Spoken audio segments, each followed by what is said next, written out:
같이 한번 기도하시겠습니다. 사랑하는 하나님, 성금요일의 새벽입니다.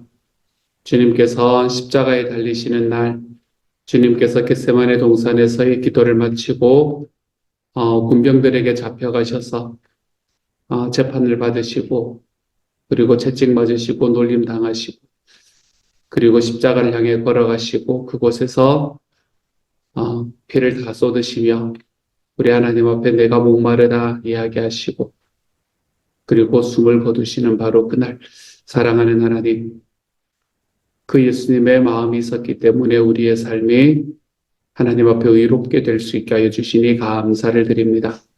주님, 이날 우리 하나님께서 우리에게 주시는 그 예수 그리스도로 인한 사랑을 하나님이 우리의 마음속으로 깊이 체험하며 걸어갈 수 있는 하나님의 사람들 되게 하여 주옵소서.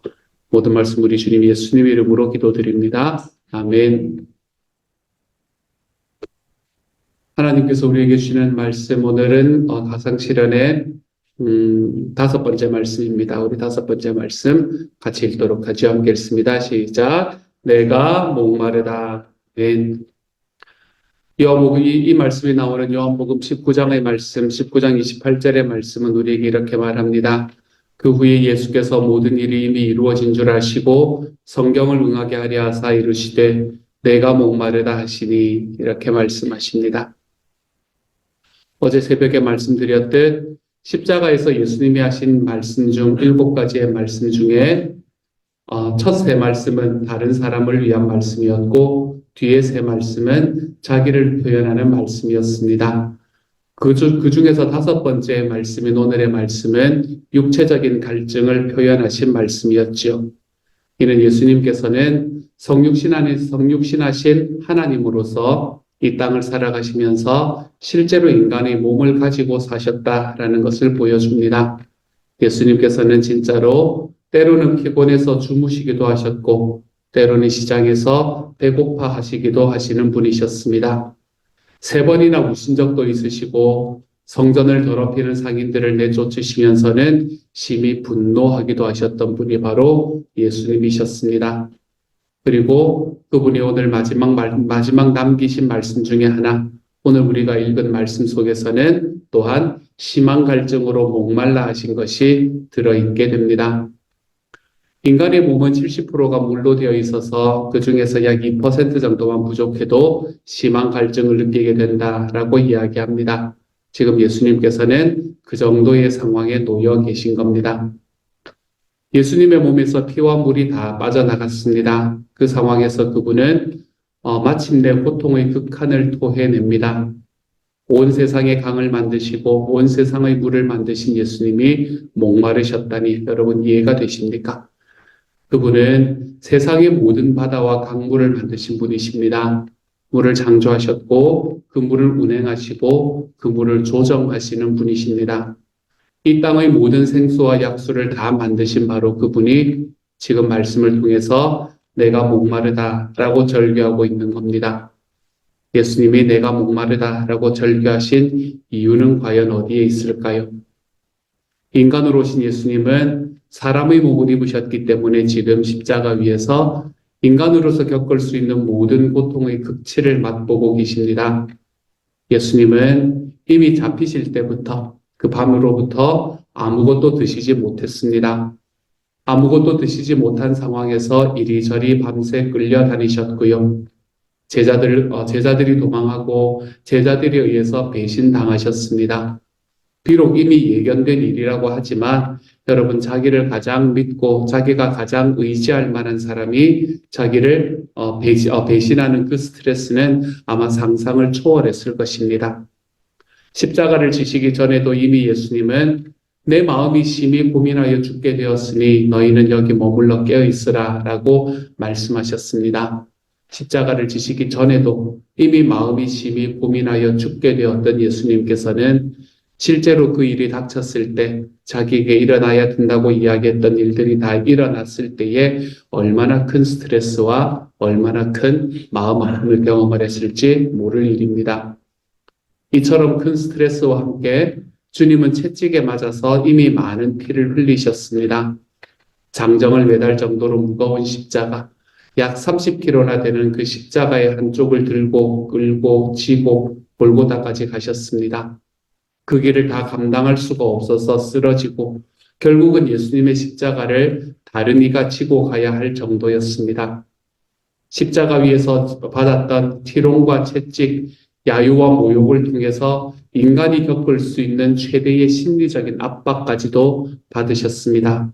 그에게 침을 뱉고 갈대를 빼앗아 그의 머리를 치는 일도 당하셨고 그 앞에 와서 유대인의 왕이여 평안할지어다 라고 이야기하며 손바닥으로 그를 때리는 일도 감당하셨습니다. 이 과정에서 쇠사슬과 또 그 앞에 쇠구슬이 달린 39가닥의 채찍에 온몸은 피투성이가 되었습니다. 찢어진 살갗 사이로 십자가 나무 껍질이 계속해서 파고들었을 겁니다. 여러분, 더 이상 이런 고통을 다 어떻게 표현할 수가 있을까요?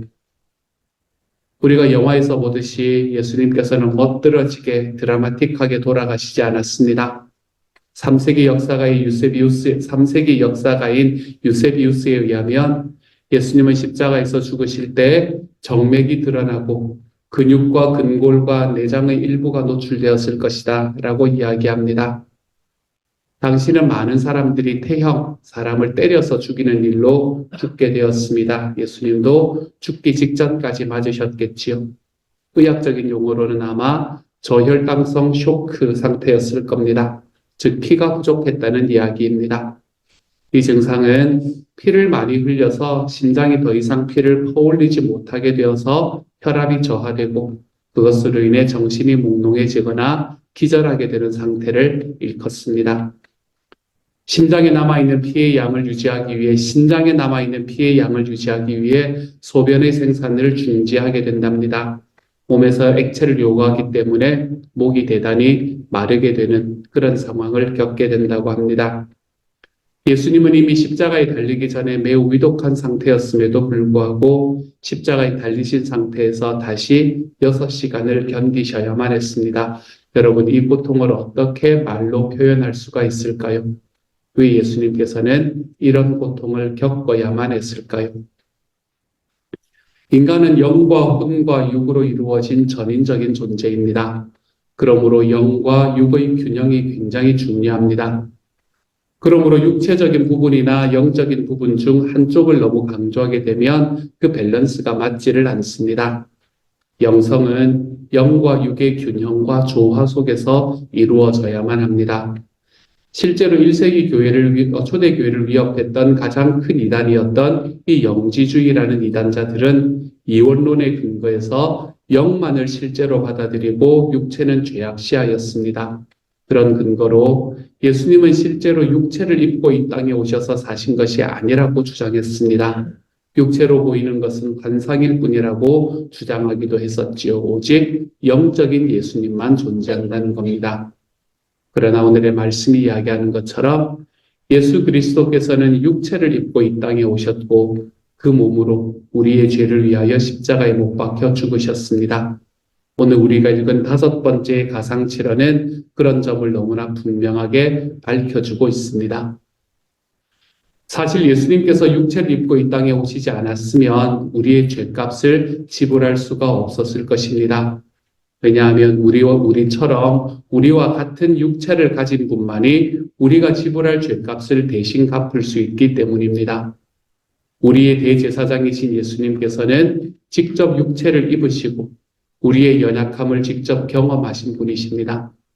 하지만 예수님이 우리와 다른 점도 있는데 그것은 시험은 받으셨지만 죄는 짓지 않으신 분이라는 사실입니다. 시험을 받으셨다는 것은 곧 육체를 입고 있으셨음을 의미합니다. 그래서 히브리서 4장 15절은 우리에게 있는 대제사장은 우리의 연약함을 동정하지 못하시리가 아니요 모든 일에 우리와 똑같이 시험을 받으시니로되 죄는 없으시니라 라고 이야기합니다.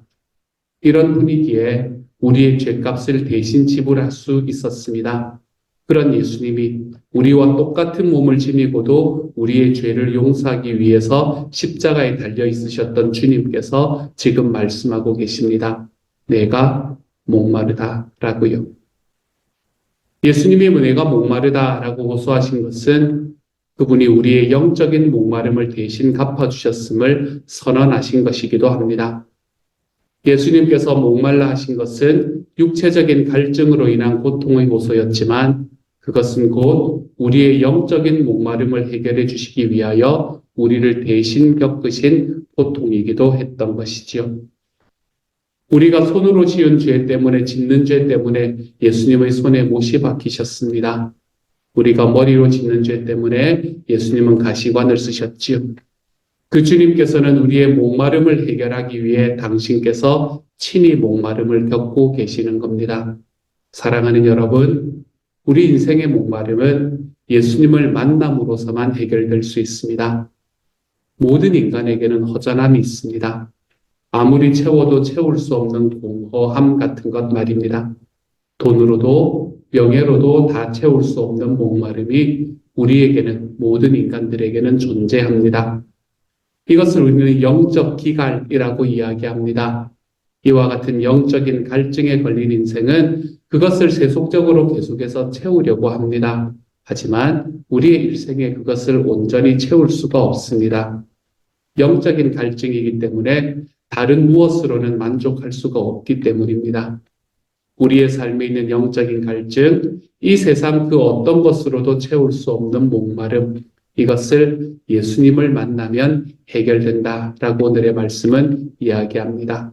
왜냐하면 주님께서 우리의 그 목마름을 대신하여 목말라 주셨기 때문입니다. 우리는 사마리아 여인을 기억합니다. 5 남편으로도 채울 수 없었던 인생의 목마름, 그 목마름이 예수님을 만나는 순간에 해결되었습니다. 예수님께서는 이 여인에게 이렇게 말씀하십니다. 이 물을 마시는 자마다 다시 목마르려니와 내가 주는 물을 마시는 자는 영원히 목마르지 않으리니 내가 주는 물은 그 속에서 영생하도록 솟아나는 샘물이 될 것이다 라고 이야기하십니다. 우리가 여기서 주목해야 할 말은 내가 주는 물이라고 예수님께서 말씀하고 계신다는 겁니다. 예수님이 우리에게 주는 물은 영원히 목마르지 않는 물입니다. 이 땅의 물은 마셔도 또 갈증이 나기 마련입니다. 어떤 물도 우리의 갈증의 근원을 해결하기는 불가능합니다. 하지만 예수님이 주는 물을 마시면 우리의 갈증의 근원, 우리 영의 갈증의 근원을 해결할 수 있습니다. 여기서 예수님이 주시는 물은 영적인 물이기 때문에 그렇습니다. 영생의 물이기 때문에 그렇습니다. 이것은 우리 인생이 반드시 마셔야 할 영원한 생명수이자 생수가 되는 물입니다. 예수님이 당한 모든 고통이 나를 위해 당한 것임을 믿는 사람, 이것이 구원받은 사람입니다. 이것이 믿어져야 합니다. 이것을 믿을 때 우리는 내가 예수님과 함께 죽임을 당했구나 라는 것을 깨닫게 됩니다. 그분이 받은 아픔은 사실 나의 죄 때문이고 그분의 죽음은 나의 허물 때문임을 고백할 때 우리는 예수님이 나를 위해서 어떤 일을 해주셨는지를 비로소 깨달을 수 있게 됩니다. 우리는 일찍이 이사야 선지자는 그의 찔림은 우리의 허물 때문이요 그가 상함은 우리의 죄악 때문이라 그가 징계를 받음으로 우리는 평화를 누리고 그가 채찍에 맞음으로 우리는 나음을 받았도다 라고 외쳤습니다. 바울은 내가 그리스도와 함께 십자가에 못 박혀 죽은 것이다 라고 고백하기도 합니다. 파스칼은 이렇게 말했습니다. 모든 인간의 마음속에는 하나님만이 채울 수 있는 공간이 있다라고요. 이 공간은 다른 어떤 것으로는 채울 수 없는 공간입니다. 예수님을 통해서 하나님만이 채울 수 있는 공간이 저와 여러분의 삶에는 존재합니다. 이 세상 어떤 것으로도 채울 수 없는 영적으로 공허한 공간이 우리에게 있습니다. 그렇기 때문에 우리 인생은 열심히 살아가면 열심히 살아갈수록 오히려 채워지지 않는 공허함으로 힘들어하기 마련입니다. 돈으로도 쾌락으로도 명예로도 채워지지 않는 공허함, 그것이 우리 안에 자리 잡고 있는 거지요. 이 공간은 예수님을 만날 때에 채워집니다. 예수님을 만나면 자연스럽게 내 마음에 있는 공허함이 사라지게 됩니다. 우리는 하나님으로부터 지음받은 피조물이기 때문에 하나님을 떠나서는 참 만족을 누릴 수가 없습니다. 마치 엄마 품을 떠난 어린아이와 같이 세상 것으로는 채워도 만족할 수 없는 영혼의 목마름이 있습니다. 사랑하는 여러분, 이 영혼의 목마름을 예수님을 만나는 것으로 해결할 수 있기를 소망합니다. 우리 주님께서만 주실 수 있는 그 영적인 생수를 받아 마심으로 우리 하나님 앞에 우리의 영혼의 목마름을 해결할 수 있는 저와 여러분이 되시기를 소망합니다. 하나님은 우리에게 필요한 것이 무엇인지를 아시는 분입니다. 우리의 실제적인 필요를 다 아십니다. 목마름은 앞에서 말씀드렸던 것처럼 70%가 물로 이루어진 인간이 갖고 있는 가장 기본적인 욕구입니다. 예수님이 목마름을 경험하셨다는 말은 그분이 우리의 필요를 다 알고 계시는 분이다라는 것을 의미합니다. 내가 목마른다는 것을 아시기 때문에 주님께서 먼저 목말라 주셨다. 우리의 필요를 다 아시는 분이 바로 우리 하나님이십니다. 그래서 우리는 그것을 여호와 이레라는 말로 표현하기도 합니다. 여호와 이레라는 말은 주님께서 보신다라는 뜻인데 여호와께서 우리를 지켜보시는 목적, 이것은 우리의 필요를 알아보시기 위해서입니다. 우리의 필요를 아시는 하나님은 우리의 필요를 구체적으로 공급해 주십니다. 그래서 여호와 이레라는 말은 여호와께서 공급해 주신다라는 말로 번역이 되기도 하지요. 예수님께서도 너희 하늘 아버지께서 이 모든 것이 너희에게 있어야 할 줄을 아신다라고 말씀하셨습니다. 그래서 우리가 먼저 하나님의 나라와 하나님의 의를 구할 때 우리가 필요한 모든 것을 채워주시겠노라 약속하셨습니다. 우리의 영적인 목마름을 포함해서 우리의 삶에 필요한 것을 채우시는 여호와 이레의 하나님이 되어주시겠다. 우리에게 약속하셨지요. 우리 삶의 목마름을 그분은 아십니다. 그리고 예수님께서는 그것을 아실 뿐만 아니라 그 목마름의 한계를 다 경험하신 후에 다른 것으로는 채울 수 없는 우리 영혼의 목마름을 채워주시겠다고 약속하고 계십니다. 이 하나님께로, 이 예수님께로 나아갈 수 있는 저와 여러분이 되기를 소망합니다. 이런 면에서 이 5번째 가상칠환, 십자가 위의 7가지의 말씀 중에 5번째의 말씀은 단순히 목마름의 고통을 호소하는 예수님의 절규만을 이야기하는 것이 아닙니다. 그것은 오히려 우리의 영적인 목마름을 해결해 주시겠다는 복된 소식의 선언입니다. 하나님께서 우리의 필요를 아시고 우리의 삶에 부족함이 없도록 채워주시겠다라는 하나님의 약속의 말씀입니다. 예수님께서 목말라 하심으로 우리는 영원히 목마르지 않는 생수의 근원으로 나아가는 구원을 얻을 수 있게 되었습니다. 그리고 그 구원을 통하여 우리는 또다시 목마름을 경험하지 않으면서 날마다 새로워지는 풍성한 삶을 살아갈 수 있게 된 것이지요. 십자가 위에서 내가 목마르다라고 이야기하신 그 주님은 지금도 저와 여러분에게 외치십니다. 내가 목마르다. 나의 목마름으로 너희를 채울 준비가 되었다. 그러니 오라, 와서 생수를 마셔라. 기쁨을 마셔라. 성령을 마셔라. 행복을 마셔라. 내가 주는 물은 그 속에서 생수의 강이 흘러나는 물이 될 것이다. 저와 여러분에게 이렇게 말씀하시는 우리 예수님 앞으로 한 걸음 걸어가셔서 우리의 삶 속에서 나의 필요를 채워주시는 하나님으로 인해 항상 감사하며 살아갈 수 있는 저와 여러분이 되어가시기를 우리 주님의 이름으로 축복합니다. 같이 한번 기도하도록 하지요. 사랑하는 하나님께서 내가 목마르다라고 이야기하셨습니다. 그리고 예수님께서 목말라 주심으로 극한의 목마름으로 하나님, 우리의 삶 속에서 내 하나님께서 저에게 주시는 그 삶의 부족함들을 하나님께서는 채워주시겠다 약속해 주십니다. 사랑하는 주님, 나를 위해서 목말라 해주신 예수님, 나의 삶에 내 배에 생수의 강이 넘치게 하기 위해서 삶의 부족함들을 경험하신 주님, 그 주님이 나의 하나님이심이 감사합니다. 주님, 이제는 내가 너희의 모든 필요를 채워줄 수 있다. 내가 너희의 영적인 목마름을 채워주마. 그러니 나에게로 오라 이야기하시는 그 주님께로 우리의 발걸음을 디뎌낼 수 있게 하여 주시고 사랑하는 주님께서 우리의 삶에 주시는 놀라운 은혜들 하나님 우리의 마음으로 받고 알고 주님이 주시는 그 사랑 깨닫고 하나님 앞으로 걸어가는 주님의 사람 되도록 아버지여 도와주옵소서. 모든 말씀 우리 주님 예수님 이름으로 기도드립니다. 아멘. 하늘에 계신 우리 아버지, 아버지의 이름을 거룩하게 하시며 아버지의 나라가 오게 하시며 아버지의 뜻이 하늘에서와 같이 땅에서도 이루어지게 하소서. 오늘 우리에게 일용할 양식을 주시고 우리가 우리에게 잘못한 사람을 용서하여 준 것 같이 우리 죄를 용서하여 주시고 우리를 시험에 들게 하지 마시고 악에서 구하소서. 나라와 권능과 영광이 영원히 아버지의 것입니다. 아멘.